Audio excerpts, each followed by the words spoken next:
Bom dia, boa tarde, boa noite, pessoal. Meu nome é Luiz Palma e hoje nós vamos falar de armas e homicídios.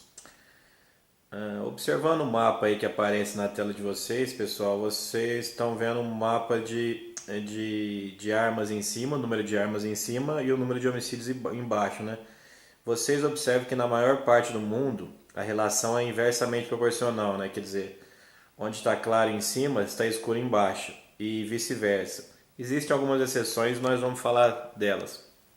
A gente vê, por exemplo, pessoal, que na América Latina a relação acontece, né? Quer dizer, a América Latina é muito desarmada e muito violenta, né? Você vê que, por exemplo, o Uruguai, ele fortalece essa tese minha, né? Que quanto mais arma, menos violência. O Uruguai é mais armado que o resto da América Latina e menos violento, né? Na América do Norte, a gente vê, por exemplo, que a relação é quase inversamente proporcional, é quase perfeita, né? Quer dizer, existem bastante armas na América do Norte e poucos homicídios, né? A África a gente observa que ela é muito violenta, né? Toda a África é violenta, exceto o norte, talvez por ser mais próximo da Europa, eu não sei exatamente, né? A Europa é muito armada e muito segura. A Rússia é desarmada e arriscada, né? Quer dizer, tem muitos homicídios. A Oceania é relativamente armada e segura.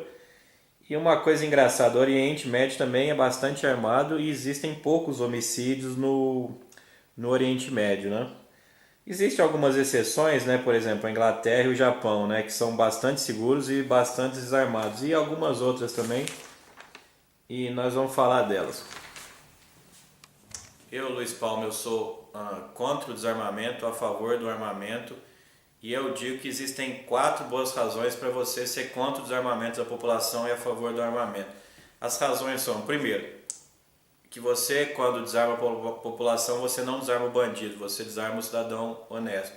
Segundo, uma questão de risco e benefício. Terceiro, uma questão de responsabilidade individual. E quarto, uma questão de proteção contra o Estado, né? Às vezes você tem que se defender, você como cidadão honesto, trabalhador e pagador de seus impostos, você tem que se defender contra o seu próprio Estado. E nós vamos falar bem dessas 4 questões, nós vamos mais a fundo. A primeira questão que me faz ser contra o desarmamento, a favor do armamento, é a questão que o Estado, quando ele proíbe qualquer atividade, não precisa ser arma não, quando o Estado proíbe alguma coisa, ele cria um mercado ilegal brutal, né? A gente vê isso muito no caso das drogas, né? Quer dizer, o Estado ele reprime as drogas, né? Ele tenta reprimir o traficante, ele tenta atacar o cartel das drogas, mas no fundo o que ele gera é uma ilegalidade, né? Quer dizer, o que a gente tem observado nos últimos talvez 50 anos é que o número de drogas e o número de pessoas viciadas tem aumentado, né? E com armas é a mesma coisa. Se o Estado ele proíbe as armas, ele está desarmando o cidadão honesto. Ele não está desarmando o cidadão desonesto. Ora, se no Brasil é fácil você contrabandear qualquer coisa, cigarro é fácil, cigarro falsificado, lógico, né? Bebida falsificada é fácil, droga é muito fácil, CD, eletrônico, enfim, qualquer pneu, né, é muito fácil de contrabandear também. E não vai ser diferente com armas, né? Se alguém acha que o Estado proibir armas, ele vai desarmar toda a população, quer dizer, desarmar 190 milhões de brasileiros, essa pessoa está redondamente enganada. Ele vai desarmar sim o cidadão honesto, que é trabalhador, que é pai de família e que paga os impostos e que não faria mal a uma mosca. Esse sim será desarmado, o bandido não. A segunda questão que me faz ser a favor do armamento contra o desarmamento é a questão do risco contra o benefício. Aí, no caso do ladrão, do bandido, do assassino, né? Para entender risco contra benefício, fica mais fácil a gente pensar em termos de investimento, né? Por quê? Porque o investimento, por exemplo, a poupança é um investimento super seguro, né? Mas ela dá um retorno muito baixo, né?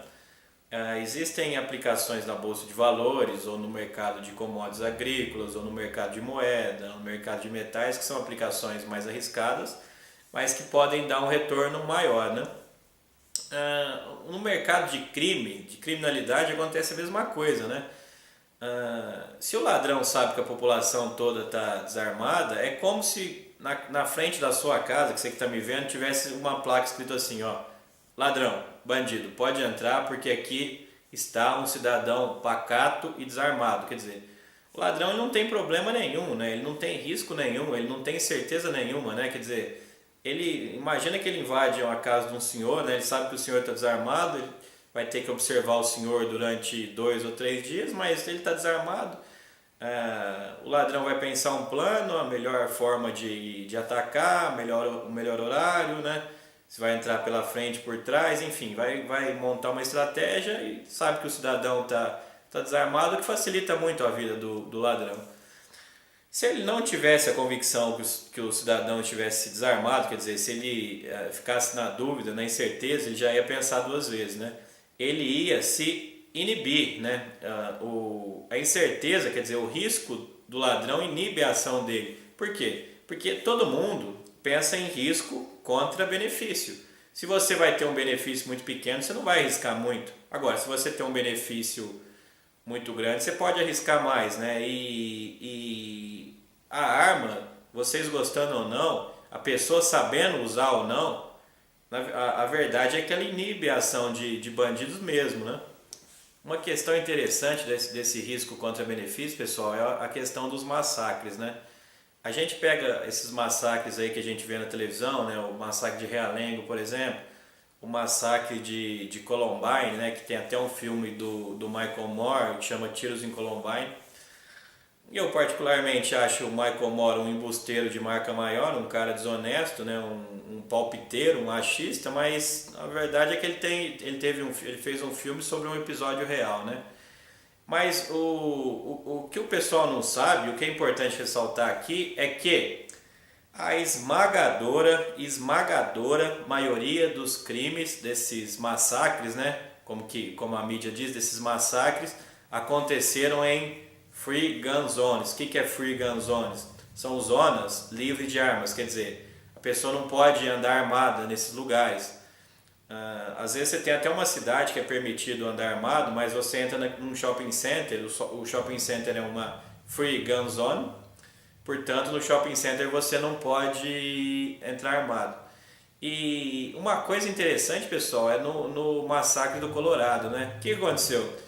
O assassino, ele morava num lugar, você pegava um raio de 20 quilômetros ao redor dele, existiam 7 salas de cinema. Dessas 7 salas de cinema, todas estavam passando o mesmo filme. O que o assassino fez?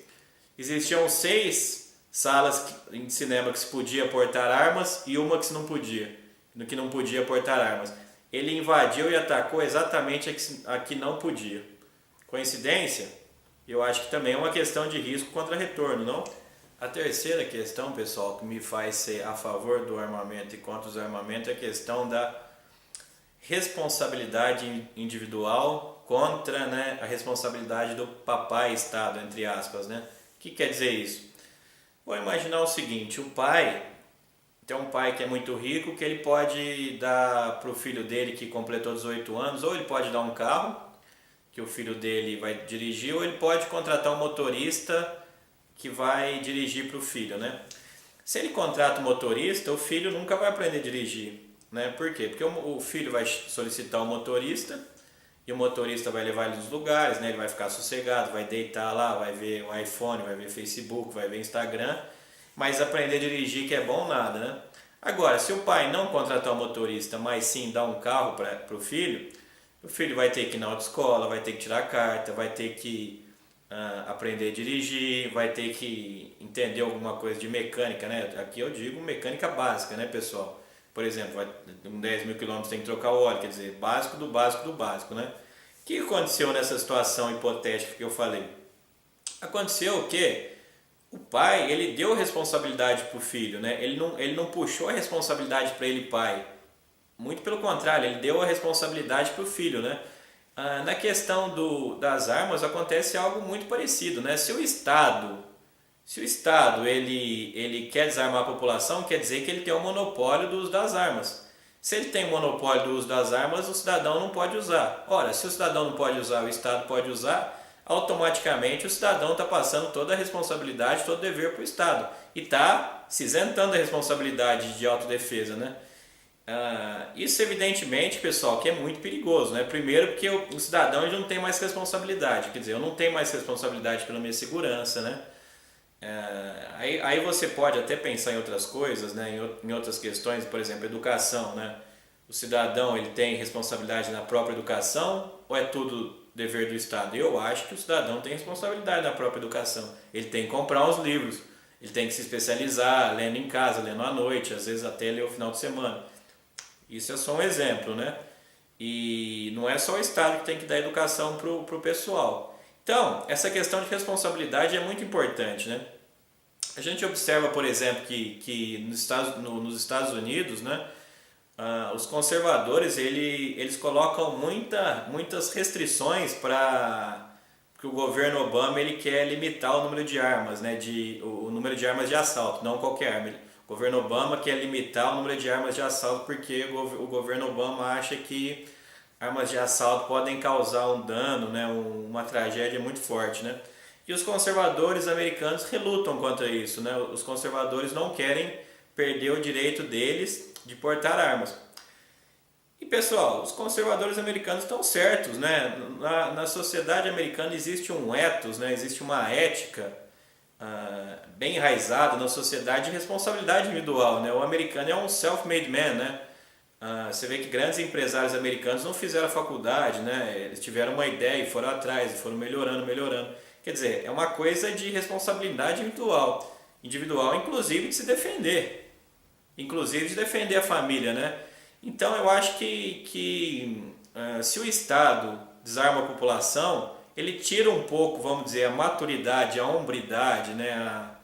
A responsabilidade dessa situação e transfere para ele, Estado, essa responsabilidade. Isso é catastrófico, pessoal. Quem tem responsabilidade são as pessoas. Quem tem que cuidar dos filhos, criar os filhos, são as pessoas, não o Estado. Se você deixar na mão do Estado, isso não vai ser uma coisa boa. A sociedade vai empobrecer que eu digo é moralmente, culturalmente e economicamente. Ainda sobre essa questão dos massacres, pessoal, muita gente pode estar falando, mas e aí os massacres e tal? O que eu digo, pessoal, é que os massacres acontecem, né? Que loucos, psicopatas, não existem leis que os contenha, né? Loucos sempre vão existir, psicopatas sempre vão existir. Infelizmente, existem pessoas com esse viés, né? Com esse ânimos, né? E inclusive existem estudos que mostram que existem psicopatas nascem, crescem, reproduzem e morrem mesmo nos lugares mais avançados do planeta, né? Existem estudos sérios comprovando isso. Armas não matam pessoas, pessoas matam pessoas. A quarta questão, pessoal, que me faz ser contra o desarmamento, a favor do armamento, é uma certa defesa moral, né? Um direito moral de autodefesa. As pessoas têm que ter um direito à autodefesa. Autodefesa contra quem? Não só contra bandidos e criminosos, mas contra o próprio Estado. As pessoas têm que ter o direito de defesa do Estado. O Estado não é um ser bonzinho, benevolente, muito pelo contrário, né? O Estado historicamente é bastante ineficiente, é bastante assassino até, né? Por exemplo, a gente observa uma coisa interessante que é o caso da Suíça, né? O que acontece na Suíça? Lá na Suíça, o homem normal, né, o cidadão comum, um médico, engenheiro, advogado, pintor, né, ele, além de ele ter uma arma, né, a Suíça é super armada, é um dos lugares que o número de armas por pessoa é dos maiores do mundo, né?